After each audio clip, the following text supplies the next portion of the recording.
Welcome to another episode of On the Highway. I'm your host, Megan Anderson, and today's guest needs no introduction. This is a man that each and every one of us has looked up to throughout the years and has learned so much from. Barry, thank you so much for being on the podcast today. Well, thanks for the kind words, Megan. Now, I'm excited because normally, we're talking about the markets and where rates are headed, but today, we get the opportunity to dive into something that has been very personal for you, and we're going to talk about this whole journey that you've been through as far as cancer. And everyone listening right now knows that you've been on this journey, but can you give us a little bit of a summary of how this all started and where you're at? Yeah. Uh, I was asymptomatic. I was feeling pretty good. As you know, I was running all over and, speaking and, high energy and working very hard. And I actually felt pretty good.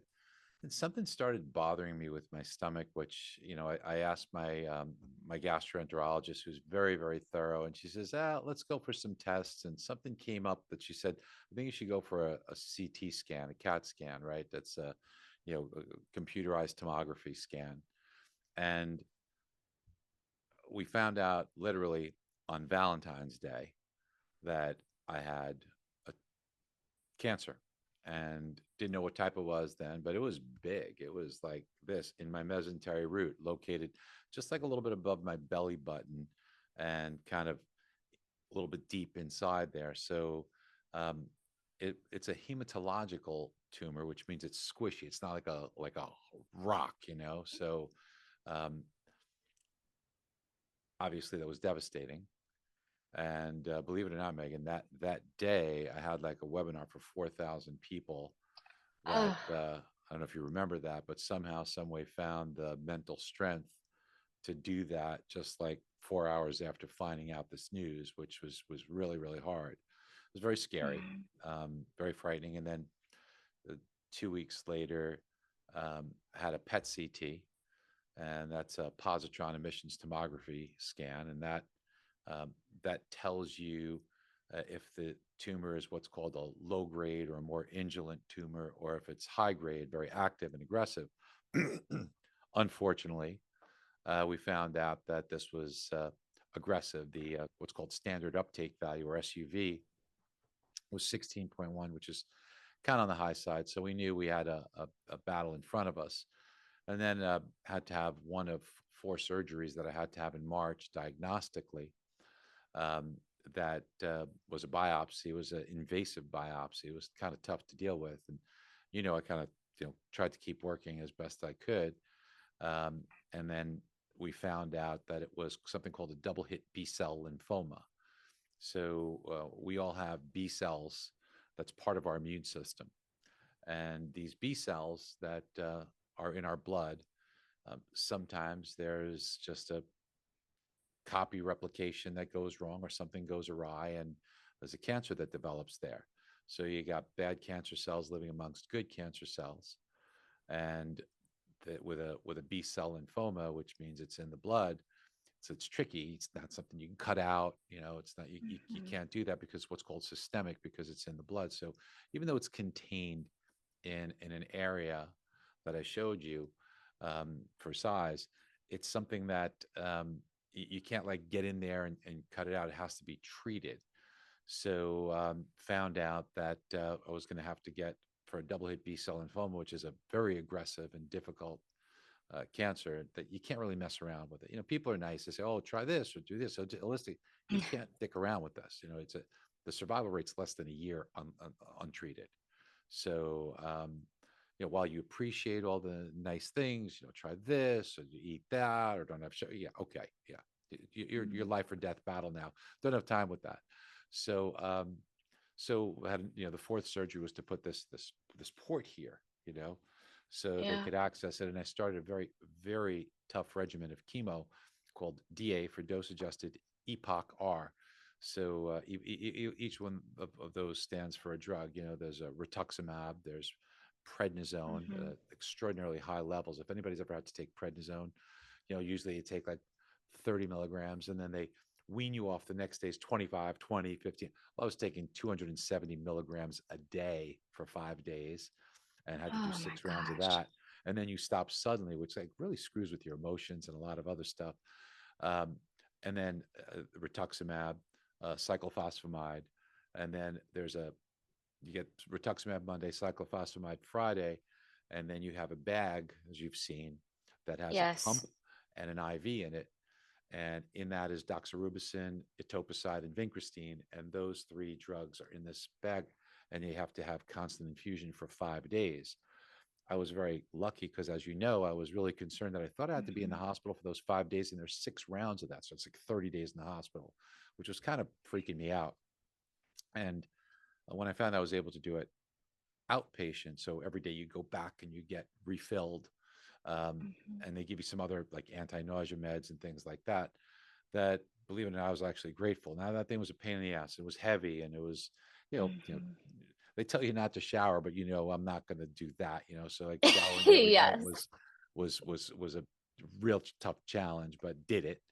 And carrying that thing around, as you know, it didn't slow me down. I worked the whole time. I was going out. I was going out to dinners. You were very happy to get rid of it, though, I will say.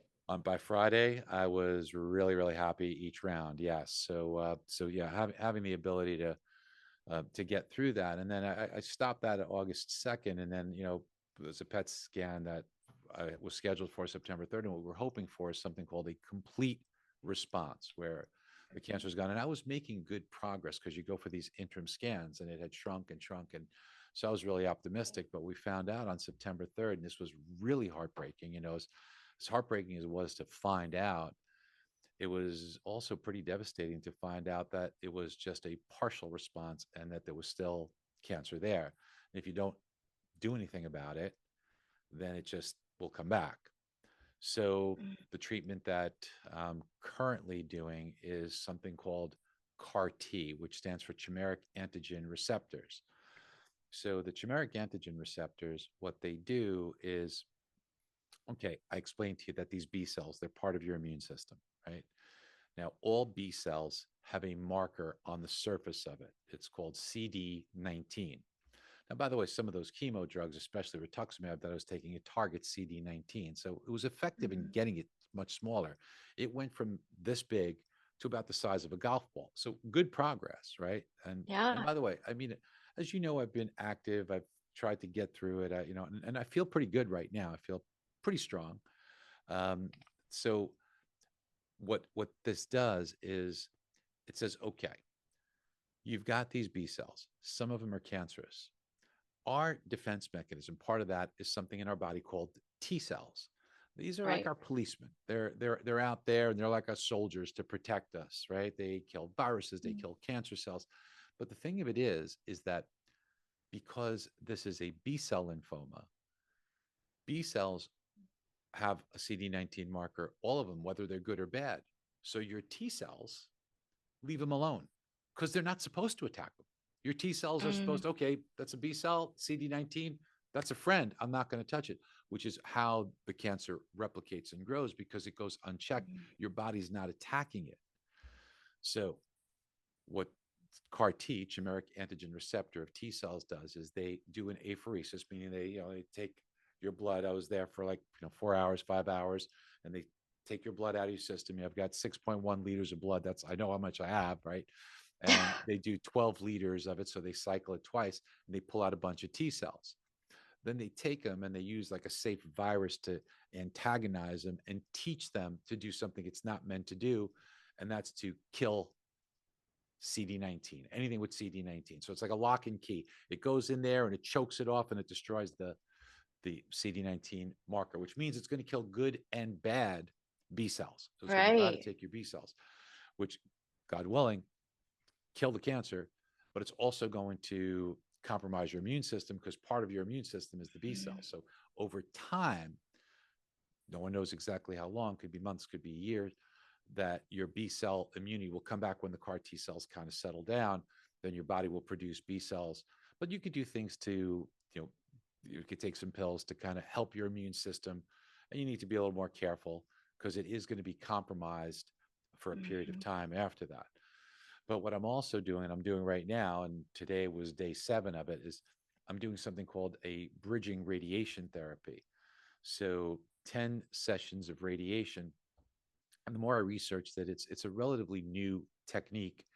And what they are doing, I'm doing this at Memorial Sloan Kettering. They really got their act together there. So 10 sessions of radiation. It's every weekday. You get off the weekends for 2 weeks.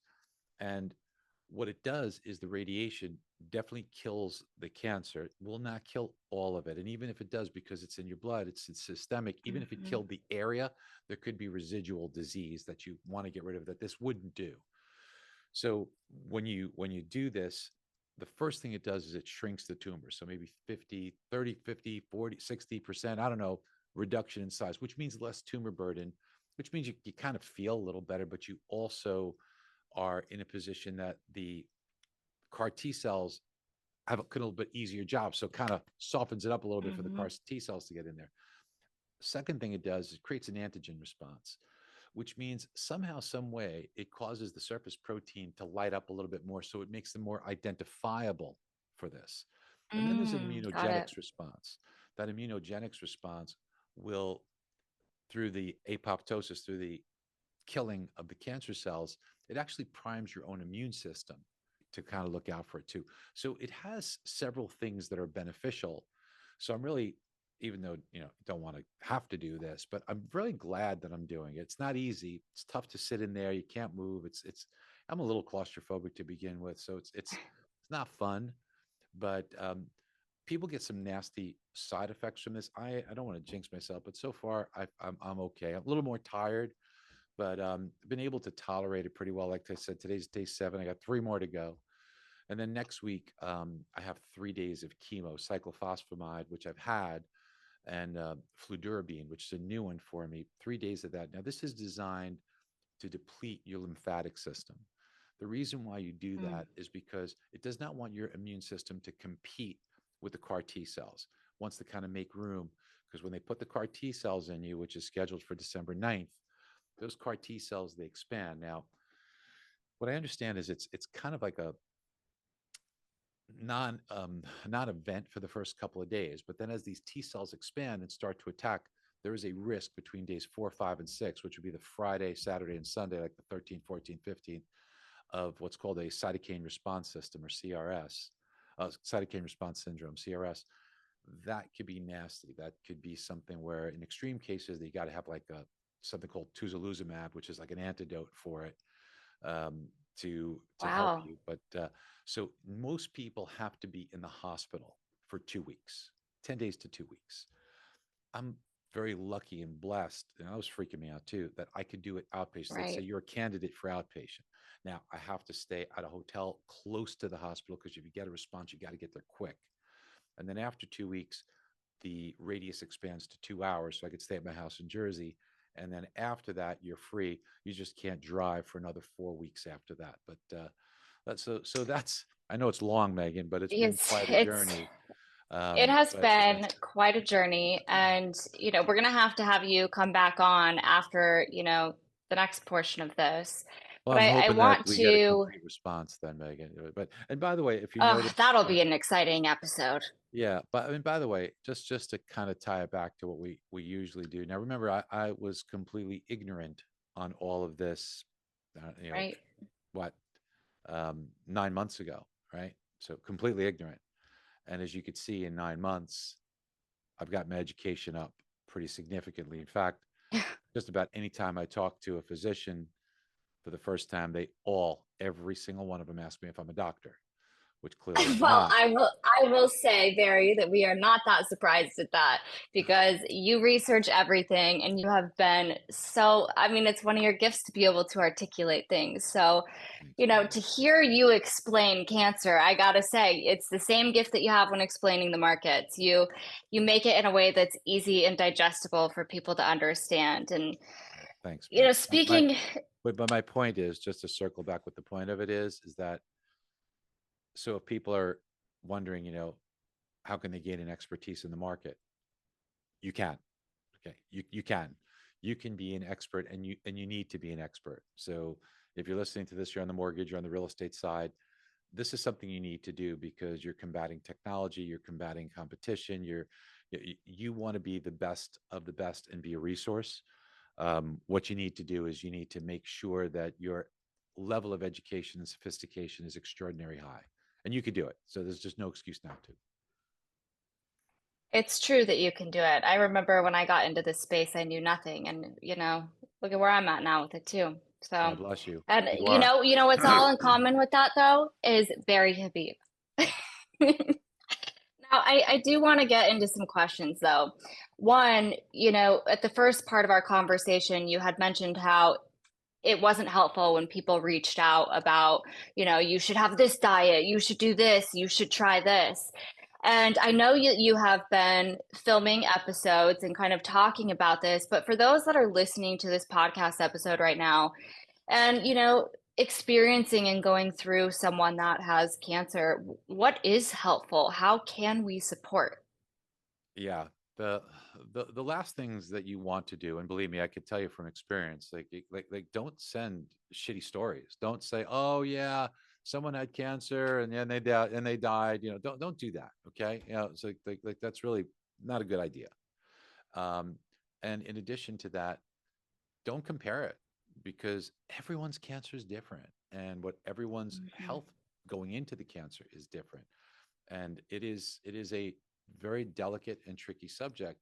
So, you know, unless you are truly an experienced physician who truly understands it, you gotta be really careful about giving advice because oh, don't eat sugar or don't do this or don't do that. One of the last things you ever want to do is compromise the way your body responds or reacts, or you know, certain people will say, well, keep your body in this state or do that.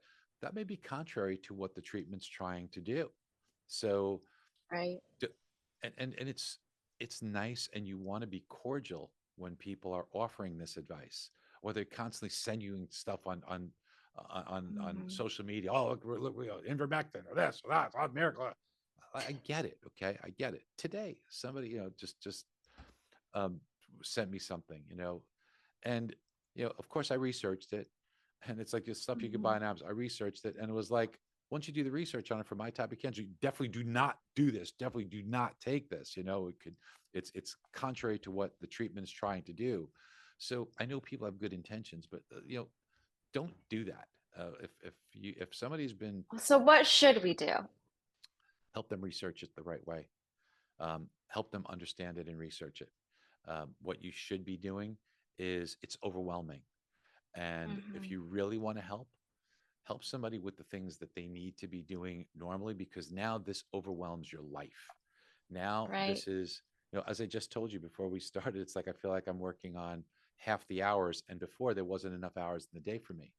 But, by the Mhm. time you were to, speak to the doctors and, go for radiation or go for chemo, it dramatically reduces the time that you have to do all the other things in life. So if you really want to be of help, help them with the things that they're now limited time wise. Or if you want to help them with the overwhelming things that they need to do from their physician, so Mm. what are the things that you have to do? Because you have to do certain things that are differently. You have to have change certain habits.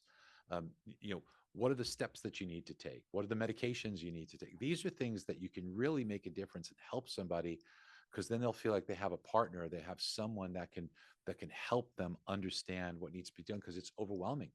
And go with them. If you're close to somebody, go with them to the doctor's appointments. One of the best things you could do also is there's so many questions that you have, but then for some reason, when you get in front of the physician, you sometimes forget the Forget. questions. So Right. always have a list of all the questions and help them make that list. Help them do that. Mhm. Help them so that if you're listening, you're taking notes on making sure those questions are answered and what to do. And you'll be curious, have the questions. One of the best things you could do is also chat GPT. Um, I've gone over my limit, my allowable limit, more days than I can count. That's one of the reasons I got up to speed so quickly in understanding this, and in knowing. I speak to so many people, they have no clue what even the chemo drugs do. I named all those chemo drugs. I could tell you what they all do. In fact, one of them, I was taking vincristine. It was giving me CIPM. It's chemo-induced peripheral neuropathy. My fingers, my toes were losing sensation, and you could reach a point where it's very hard to get that back. So I researched it, found out that vincristine does this, but I also had a copy of a sample of my tumor sent to test against vincristine for its efficacy. And as I found out, vincristine didn't do much against my tumor. So we elected to stop it after round four. So Mm, we didn't do it in rounds 5 and 6. And I feel like that's one of the reasons why the sensation has come back pretty darn good in my fingers and toes. Um, so oh, that's it. And thank the other things are goodness. too, the emotional stuff, Megan. Like it's tough Yeah. emotionally. Be patient. Um, you know, it's hard. It's hard losing all your hair. Yeah, as you remember, I had no voice. I couldn't even Hmm. talk, and I'm trying to do the updates. Can It's we hard. talk about that a little bit? Um, you know, one, yeah, I kind of relate to this in a way, getting in your 30s, you start to age a little bit. Life isn't what it once was. And now you're constantly trying to keep up, right?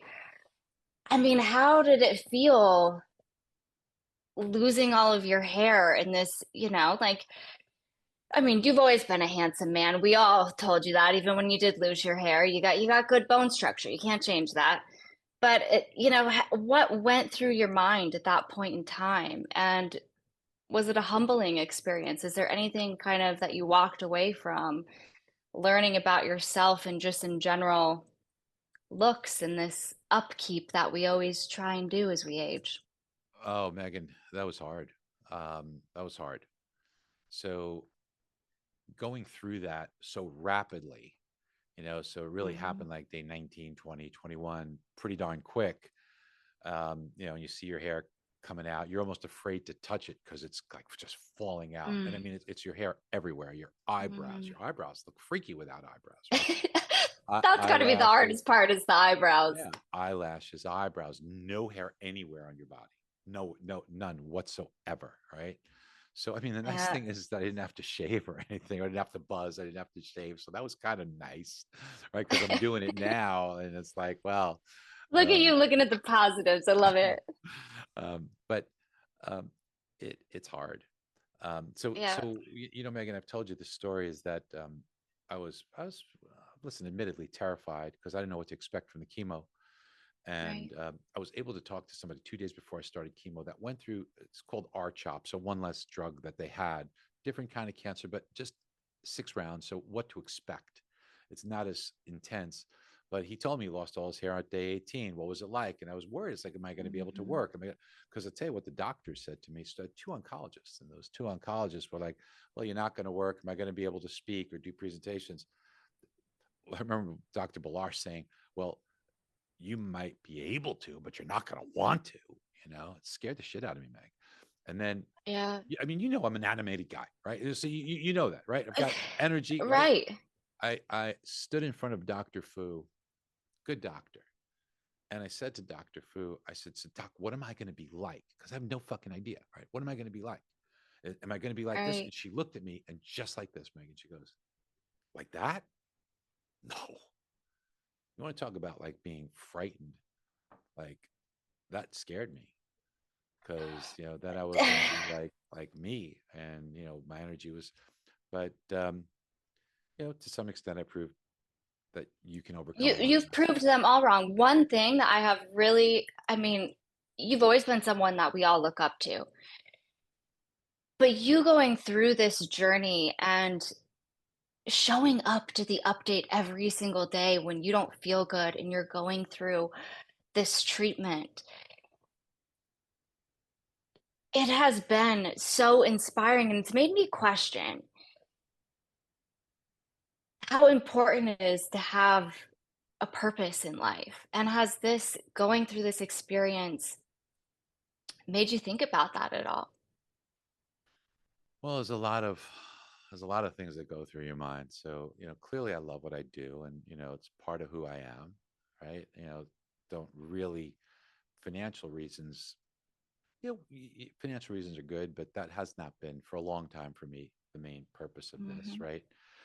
And so that's important. But I've always had this um, this thing where I don't want to let people down that are counting on me, you know, and you know, then the people here that we're leading, within our organization, I try and be a good example.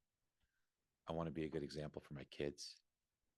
I want to I don't want to be someone that shows them that it's okay to quit. And I just hope that that's something that they take and utilize, that the people here in our organization take, and hopefully even the people that that watch and see that you don't have to quit, regardless of what it is. I know that sometimes things are hard, but you know there's a way to persevere rather than make excuses for that. So because we could all make excuses and we could all feel sorry for ourselves and we could all implode and we could all, we all have reasons to do that from time to time. I think I certainly have enough reasons Hmm. to just crawl up in a ball and just I feel sorry for myself, but I refuse to do that. And I just even now, I mean, I'm hopeful, but be lying if I said I wasn't scared. But Yeah.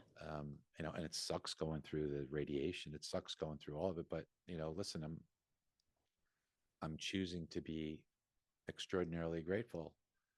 This morning when I went through my whole routine on gratitude, like I do every morning, I literally thank God for this dream life that I have, because it really is a dream life. I am so lucky and so blessed. And yes, I have this going on, but um, I'm going to just try and deal with it the best I can. But I don't want to spend whatever the time is that I have miserable, resentful, jealous, unhappy, pissed off. I'm not going to do that, because I want to try and spend the days that I'm given to be as happy as I can and to be able to give joy to others. And if I'm in a shitty state of mind, I can't Hmm. bring joy to anybody else. I can't make a difference. And that means that I'm probably going to feel shitty myself, because then I'm not going to feel the benefit of fulfillment. So Right. How, I mean, you've gone through moments of being scared, right? And you've been practicing gratitude for a long time, which I think is helpful in the long term of all of this. But there has to be moments where you get afraid, where you are angry. Is it just a like how do you get from that point of being angry, being resentful to then being grateful? Is it just an awareness that comes and then you switch over to what you're grateful for? being angry, not so much. Haven't gotten angry, frustrated, you know, um, overwhelmed, frustrated, you know, but then I try to draw upon the gratitude, and you know, it helps me if I make lists and knock things off to overcome the overwhelmed sensation, which is hard because I take on a lot. Mhm. Um, Again, when I do feel upset, again, draw upon the gratitude. Um, the being afraid is a hard one. That's probably the Yeah. biggest one. That's the biggest one, is because it's unknown, and you know you have to have some talks with yourself. Um, you have to try and believe that things are going to work out okay, and accept that you know maybe it doesn't. Sometimes you look at the statistics and the numbers and it scares you to death. It really does. Um, so, you know, so I just try and be very, very grateful for what you have. Look, I feel good right now. I feel good. So I am so Take the thankful blessing, yeah. that I feel good right now. Um, you bring up the being scared to death. I'm sure this experience has made you have to look at death in the eye more Yeah. than it would if you hadn't have gone through this experience. I'm curious what your thoughts are on death if you look at it differently than prior to this experience. Well, you just have to think about what it could mean, because we don't have anybody who's come back to tell us, or give us some clues. No matter how good of a Yeah, researcher, right. no matter how good of a researcher you are, you ain't going to get any good research there. So it's all have to be faith and belief. Hmm. Um, I have to believe that there's a better place. that you go to that I can believe, philosophically, you have the natural change of things. If something is bigger, it had to be smaller. If it's smaller, it had to be bigger. If you have faster, slower, slower, and for something to, be um, to be dead, it once had to be alive, right? So Mm. maybe for it to be alive, it once had to be dead. So maybe it's just a transition that we go through. Maybe it is something that there's an enlightenment that we receive. Maybe we get a lot of questions answered that we don't know. Maybe it's just another step or another phase. But you do think about what if it's just we don't remember anything before we were born, right? So Right? there's this blank. um, Hmm. so that blank is scary part. That if that's the case, then it's a scary part. But um, I guess what you have then is you have your legacy, and you try and leave a legacy that's good. And Let's talk about this legacy. Has any thought on, you know that you have created massive impact on so many individuals' lives, and you continue to. Has looking death in the face and thinking about legacy changed your perspective on it at all? Or, is there it's an more of a interesting legacy that you want to leave? it's an interesting question. I mean, I don't think so because I'm not consciously doing it because of legacy. I'm doing it because it's just what I want to do and who I am. So I just am continuing to try and do what I can, in a positive, meaningful way. I uh, I ask God every day to help me to inspire other people. I ask God every day to help me do good in the world and be a good man, a good leader, a good father, a good boyfriend. I ask God every day for these things. So I'm not doing it consciously for a legacy, but I think that if you do those things and um, if you accomplish those things in a meaningful way, then you do have a good legacy. I think hope is a big part of this, and you've never lost hope and you've never lost faith. And do you think that your spirituality has been a big part of that? Oh yeah. Well, I mean, me. I'm very spiritual. Hmm. I've always been a very spiritual person. I know you are, um, and of course it helps. Of course it does. That's I think we've all seen things in our life that are just beyond coincidence that we know there's something there. There's something else. There's something more. And so believing in that and that does help so much. So yes, you are very correct. Yes, that does help a lot. If there's anyone listening to this that has lost hope, is there anything you want to tell them?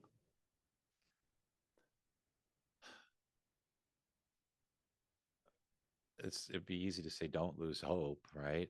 But everyone's going through things that are really hard, and there are not always easy solutions, and even hard solutions are hard to find.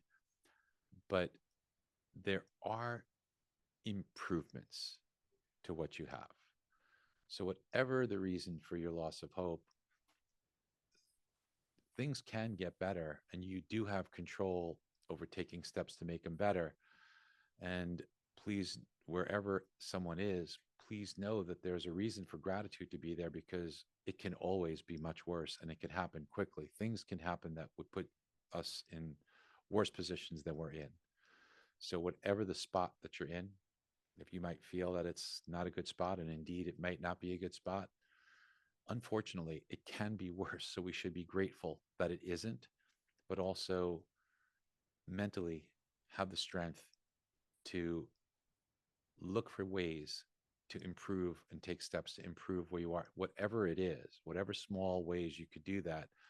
It is progress that makes us happy. It is moving Mhm. in a direction that's a positive, more favorable direction that creates something inside of us that gives us happiness.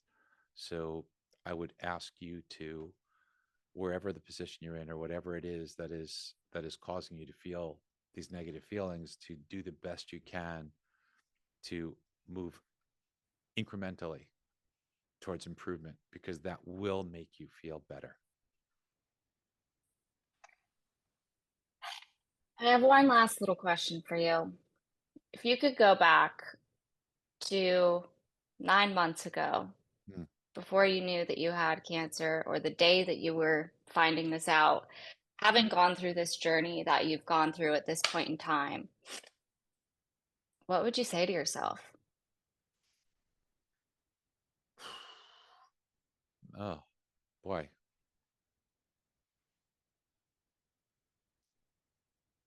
I think I've been saying it the entire time, Megan. I think I've been saying it the entire time. I know it's not going to be fun. I know it's going to be difficult.